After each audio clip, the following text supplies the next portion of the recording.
Y'all, it's time to put our metal raised beds together.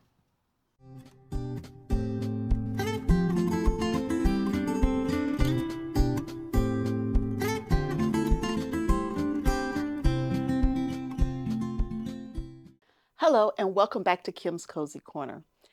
Today, as I mentioned, I am super excited because we are going to set up our Vego garden metal raised beds. But there's just one problem.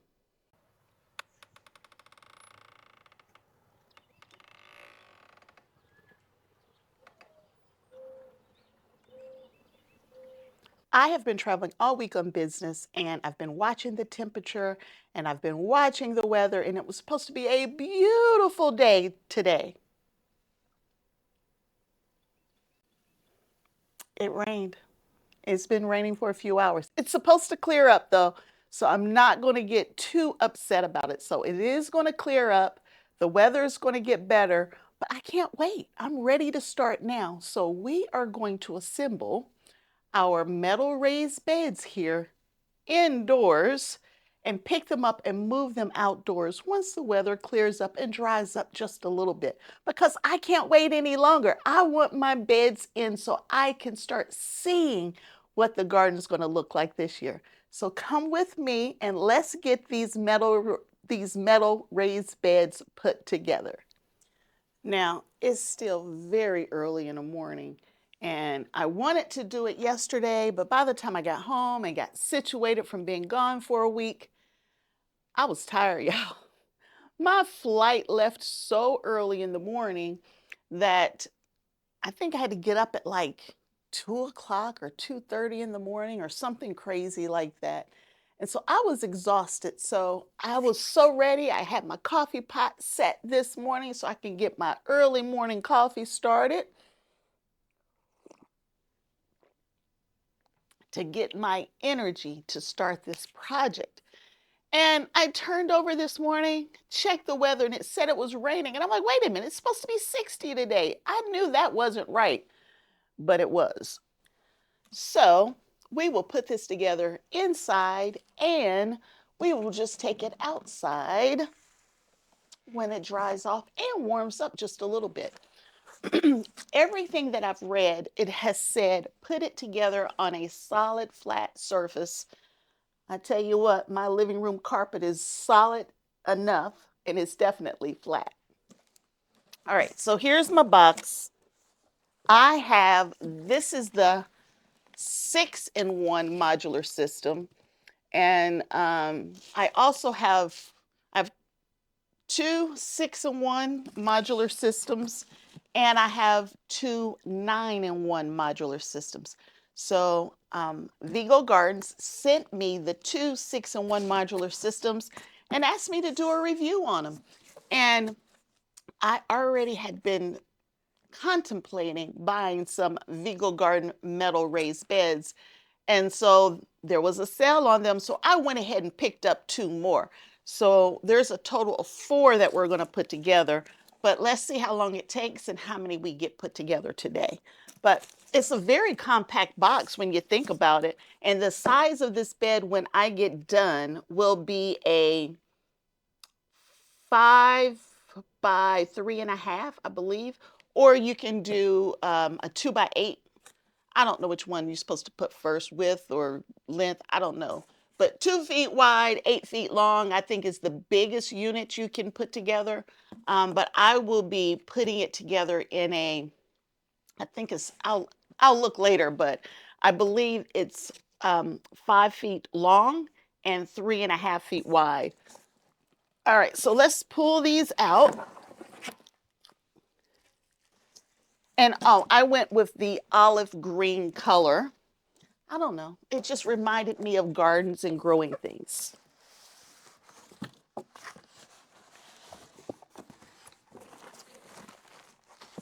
All right, that's everything in the box.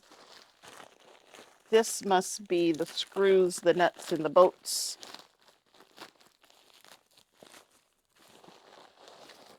All right, so here's the little rubber to go around the top so that you don't hurt yourself on the lip. And as I heard many, many people say, it's a bag full of screws, and that's exactly what it is. And I am going to go separate these screws to make it a little easier for me. At least I think I am. We'll see. Here's the manual, 6-in-1. The 6-in-1 can do several configurations. So if you look up here at the top, these are all the different size beds I can build from a 6-in-1. And of the different versions at the top, it'll tell you cubic feet and cubic yards. So you know how much soil you'll need, which is pretty nice. So I am doing the 3.5, nope, that's not what I'm doing. What am I doing?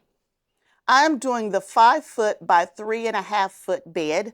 I'm going to use all 10 pieces, but you could make this as long as, okay, 6.5 feet long by 2 feet. So if you want it long and narrow, you could do that. But I am doing the 5-foot by 3.5 foot. And that one is going to give me 25 cubic feet of growth. And that's why I chose this one, because I want as much growth space as possible. And 25 cubic feet is the largest bed you can put together with this configuration. And it's 0.9 cubic yards. So definitely going to need more soil for this particular setup. You know, this is so easy to put together. There's 6 instructions. That's it, 6 steps. That's all there is. And we are going to get this put together. I'm so excited about this.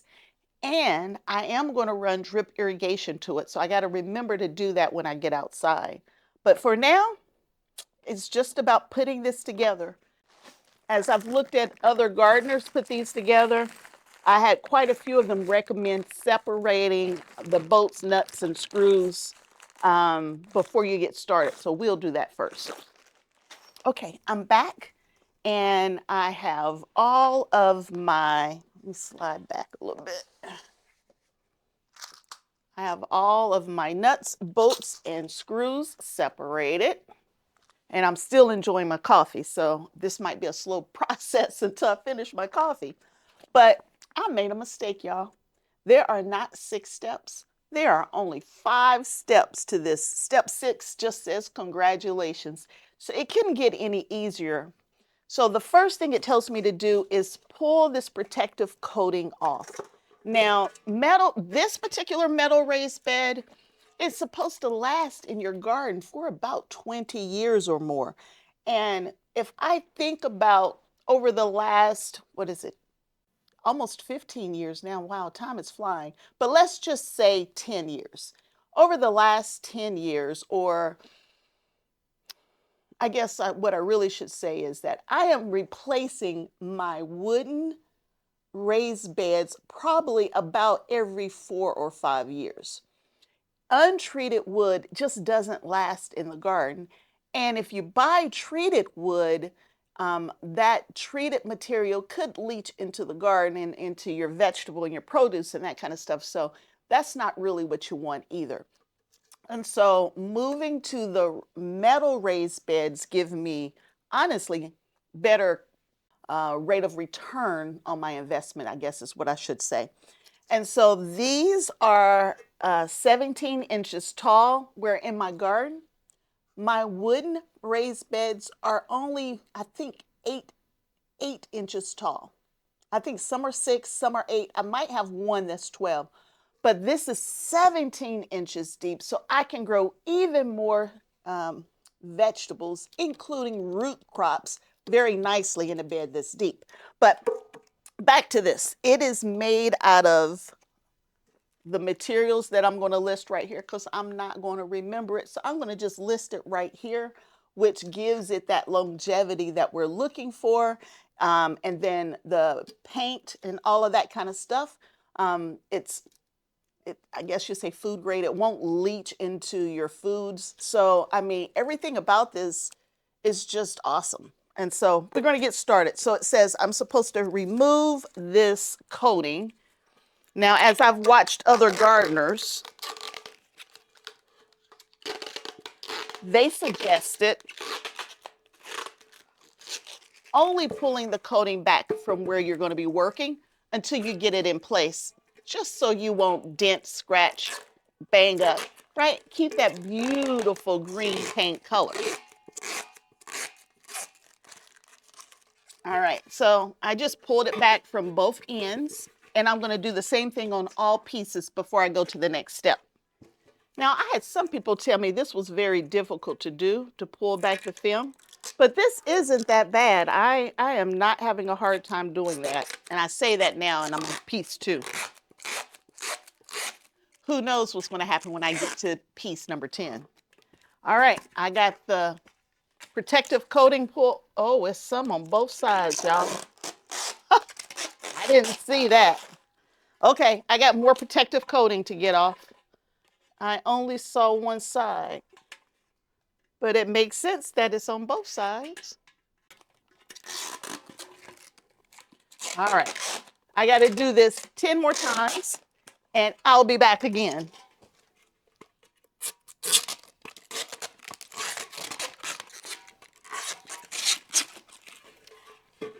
Now I'm done. I got the protective coating off, and we're going to move on to the next step, which is I'm supposed to lay the panels out in the way that I plan to build it. And I'm going to use all of the panels. So let's see if I got room to lay it out right here in front of us. This is the way it's going to go, just like this. So I'm going to have 2 straight pieces on this side, 2 on this side, my corners, and then a straight piece in between the 2 corners. And that's how I get 3.5 feet wide, and I will be 5 feet long. I say, let's get putting it together. So once I lay it out, it says that I need to, step 2, it's telling me where to put my different nuts and bolts and everything. There's a capped nut, and you want to put those up high to keep from, banging your knuckles on the ends of the screws. And so I understand that already. And it says to put it together loosely at first. So we will do that. And it's telling me how to put the bolts in and where to put the washers and all that kind of stuff. So we're good there. And guess what, y'all? I am already on step number 4. Oh, and then it comes with a tool. I didn't talk about that. So when I'm assembling it, I'm going to use this tool to hold the nuts. And then I can use a screwdriver or a cordless drill to loosely tighten each one of them. And I brought my cordless drill to help me do that, so I don't have to get, carpal tunnel from all the twisting of it. All right, so we know how to do all of that. I got all of my tools. I got everything laid out. And so the first thing it says that I need to do is the straight panels. It says after straight panels are assembled. So I need to do that first. So let's do the straight panels. And I don't know if there's a top or bottom on these things. Doesn't seem like it. Yeah, I don't see a top or bottom type issue. So there it is. Let's make sure I got all of my plastic pulled back far enough.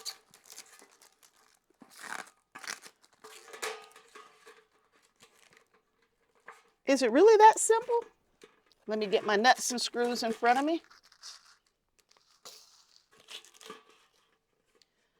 So I am supposed to put, I'm going to start in the middle just to give me a little support here. Now the cap nuts go in the top 2 rows. So these top 2 rows here, I'm going to use my cap nuts, and all the rest of them I'm going to use the traditional nuts. So I got to put the screw in, and I need to put a washer on it. I got my washer on, and I am just going to lightly tighten this just to hold it together. And that's it. That's the step. You see that? All right. Let's put another one in. Actually, this is the bottom. We've determined we're going to make this the bottom. I'm going to turn it around a little bit so you can kind of see I got the screw in. I got the washer on. I got the standard nut. And I'm just putting these on finger tight right now. We'll tighten it up later. And I need to do this for 1, 2, 3, 4. There's actually 4 rows with the standard nuts.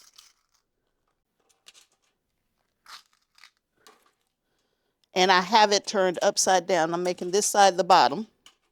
I'm so glad I separated all of my hardware, because now, and it says make it kind of loose, which I did. I'm glad I separated the hardware because I can easily reach in and grab what I need. And that's always a plus. And at the top, I need to use my capped nuts. So when you're working in the soil, you're not busting your knuckles. It's put together, y'all. One piece is anyway. And so I'm going to do the same thing on the other side. I don't think I need to talk to you about it. So I'm going to just do that for my other straight piece. And then we'll come back and talk about the corners and the sides. So we are going to be adding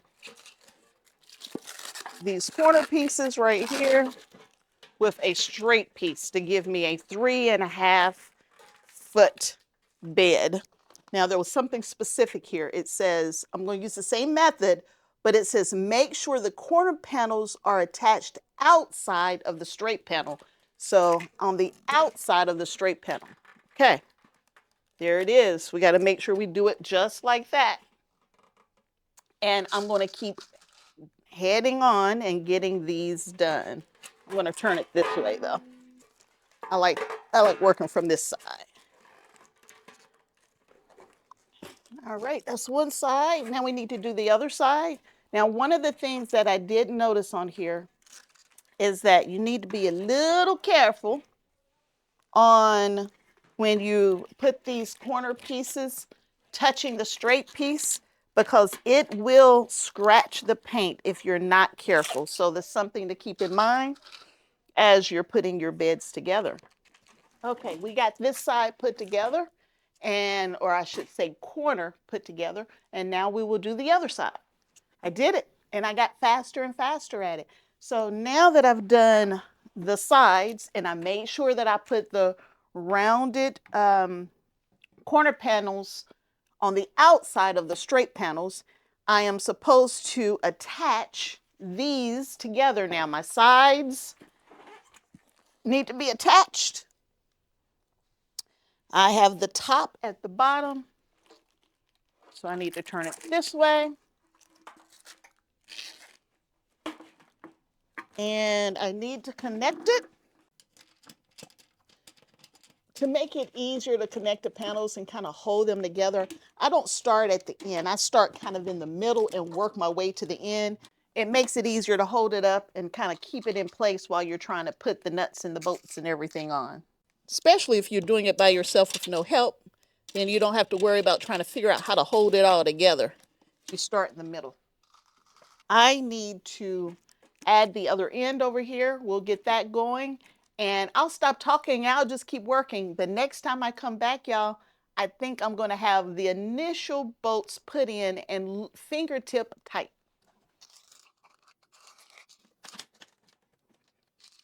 Now that I got it completely put together, but it's loosely put together, I need to tighten up all of these to make sure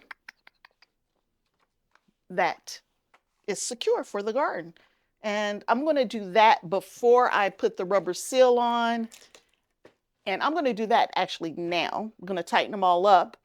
And then we will put the rubber seal. You know what? We're going to tighten them all up. Then we're going to move them all out into the garden before I remove this, because I don't want to scratch it up on my way out to the garden. I got to get through doors, and I got to get through my sidewalk and everything else carrying it out. So just in case I bump it around a little bit, I want to have a little bit of protection. So for now, we're just going to tighten up all of the bolts.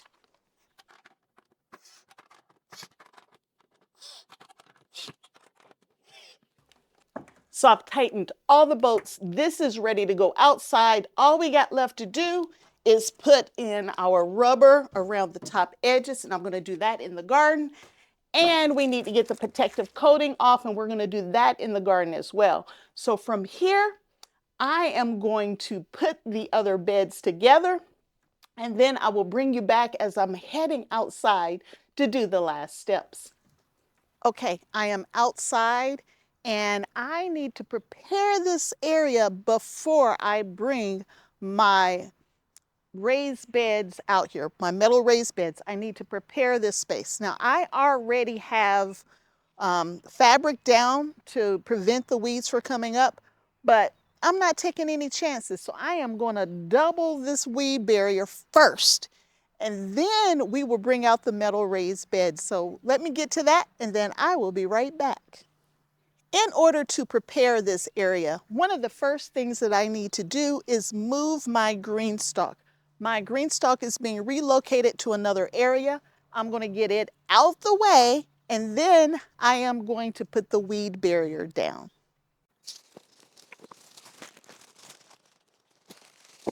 The good thing is I'm looking at these strawberries and they are healthy and they're definitely going to come back this year. Now I got the green stalk up, it's out the way.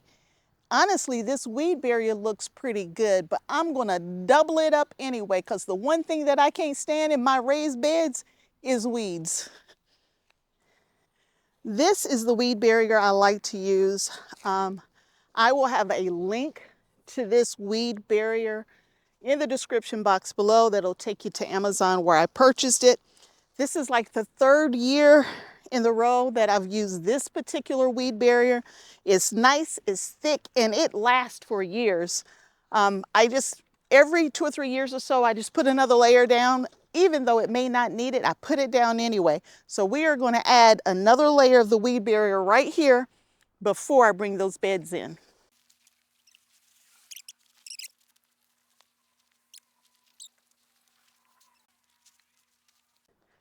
This particular weed barrier is, I believe, 4 feet wide, and I believe the roll came with 300 feet, I believe. Not 100% sure, but it's a nice long roll, and I normally get a roll every, I don't know, probably, honestly, it's probably 1 roll a year, because I'll start with this roll, and if I'm not doing landscaping, 1 roll is more than enough a year for all of the areas that I'm working. Now this stuff is super thick, so if you want to cut it, you better have a nice sharp pair of scissors, some type of utility knife. Last year I started using this little torch. You know, it's a little torch for soufflés in your kitchen. I started using this last year and it made it go so much faster. So that's what we're going to use today as I cut this into place.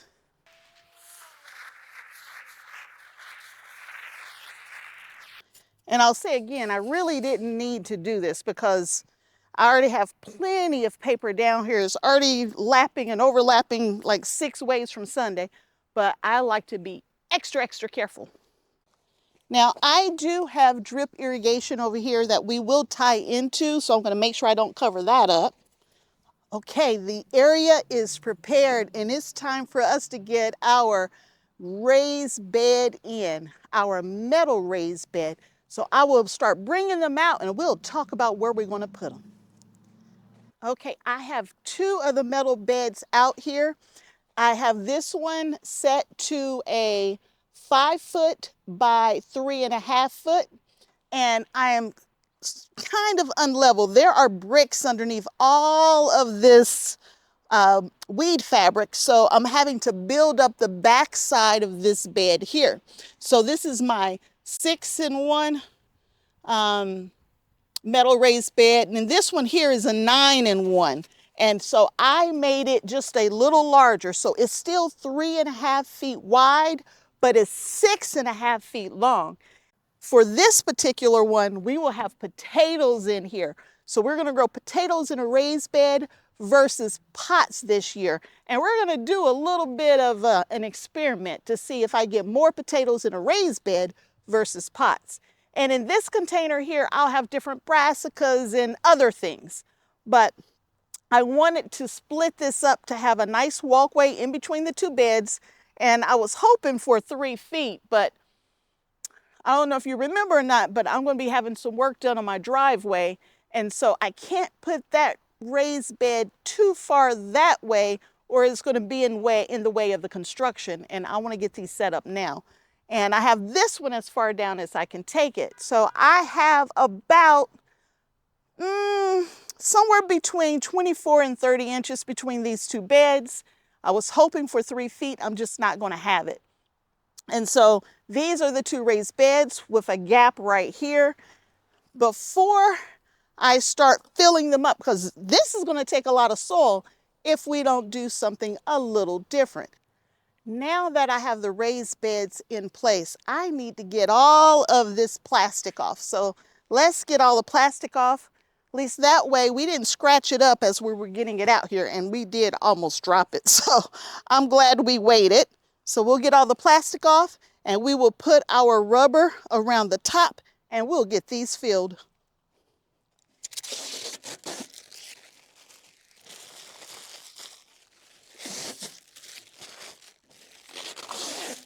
All right, it is now time for me to put the little rubber gasket on. So I'm just going to start right here, and I'm going to work my way around. While I'm putting this rubber gasket on, my family is going to start filling this bed. Now, if I fill this bed with 100% potting soil, because that's the kind of soil I like in my raised beds, y'all, I go completely broke. So in the bottom of these beds, we are going to line the bottom with small pieces of wood and twigs and shrubs and all kinds of that stuff. That's what's going in the bottom of the beds. And so they will start working on that. Before I put the wood in the bottom of the bed, as my mother's sitting back there saying, you forgot this. Before we put the wood and the shrubs and all of that stuff in the bottom of the bed, we're going to put cardboard. I've been collecting cardboard since right after Christmas. And we're going to put cardboard in the bed first, and we're going to line the bottom of the beds with cardboard. And then we're going to bring in the wood and the twigs and those things. So my family's going to start bringing cardboard over here, and we're going to get it laid down in the beds.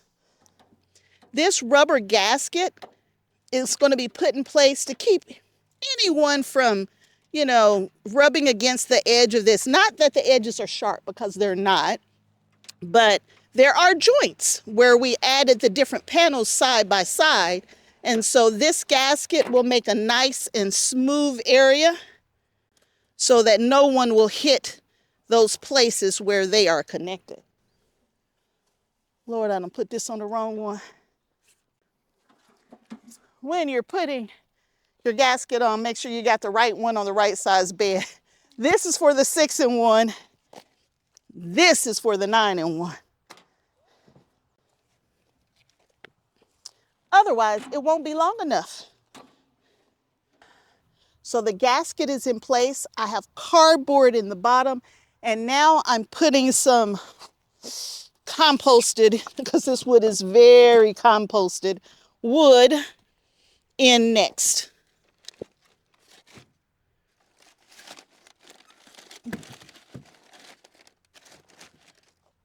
The cardboard will eventually break down, as will the wood, providing additional nutrition to the bed. Now, I don't want to put any more than one layer of these pieces of wood down, because I plan to grow potatoes in here, and I really need that depth for potatoes. So I'm only putting one row in here, and then we're going to come with leaf mulch and other things to fill this bed. All right. So we got one row, one level, mostly level row of wood in the bottom here. And now I'm going to add in some of this leaf mulch. Okay, I have leaf mulch in. So cardboard, wood, leaf mulch. And now I'm going to use some of this depleted soil, and it's potting soil. We're going to put that in, but I'm going to put the top 6 to 8 inches of Fox Farm potting soil. And we're not going to put that in right now because I don't want it to rain on it and leach out all of those great nutrients that's in that potting soil. But I am going to put this depleted soil that I saved from last year, I'm going to put that in now. And we're going to take it all the way up to within 6 to 8 inches of the top. And that way I can put the good soil right on top. So we're going to scoop some of that in, and I got tons and tons of it over there. Now I'm scooping for now, but when this, I think this is what, a 96-gallon tote, when it gets light enough that I can turn it on its side, we will be pouring. And I know this is going to settle. So this won't be the begin all end all for this bed, but it's getting us started. I am itching for spring. And this soil that I'm putting in here is a type of potting mix that I used last year. There's some Pro Mix. There's Pro Mix, the soilless in here. There's Pro Mix that's made for vegetable growth. There's Pro Mix organic. There's Miracle Grow moisture control potting mix in here. So it's a variety of potting soils in here that's kind of all just mixed together.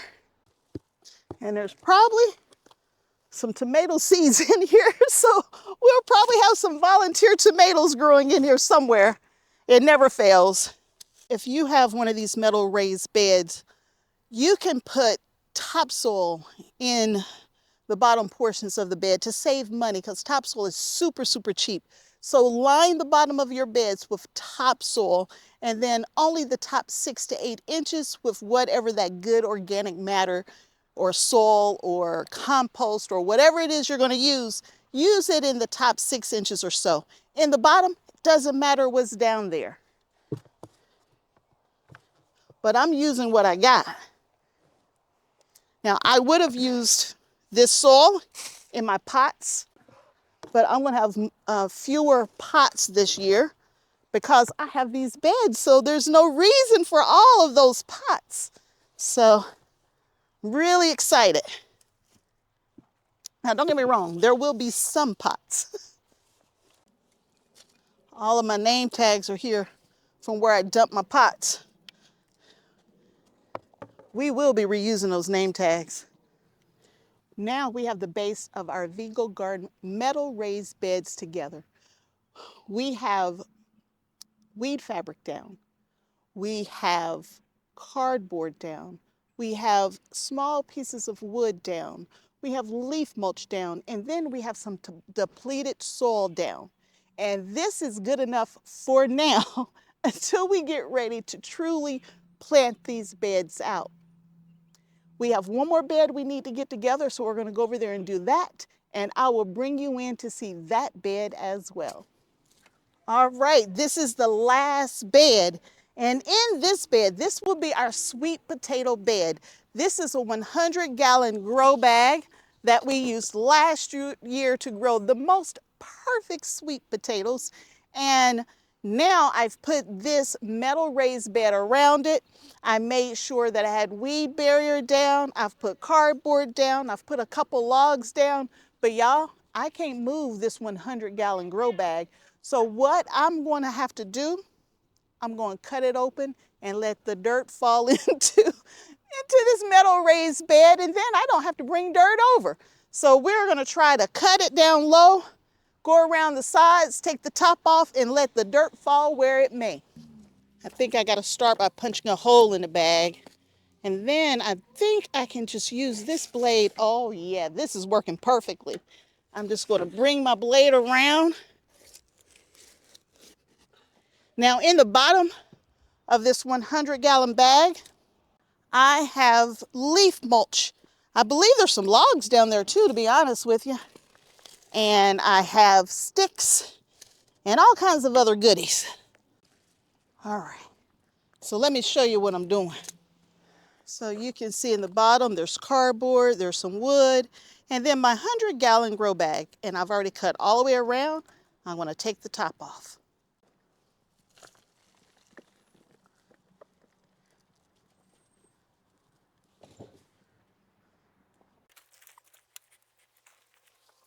Now, I tried to cut as low as I could on this 100-gallon grow bag, so hopefully I'm growing potatoes in my grow bag. Regular potatoes. That's not even a sweet potato. And the squirrels done brought me some nuts. Let's see what else they're bringing me. I think I saw an acorn in there as well.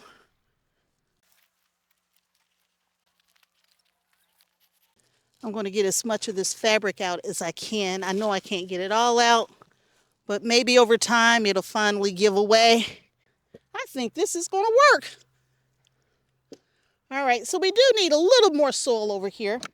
And I did bring 1 barrel of soil, so let's grab it up and put it down.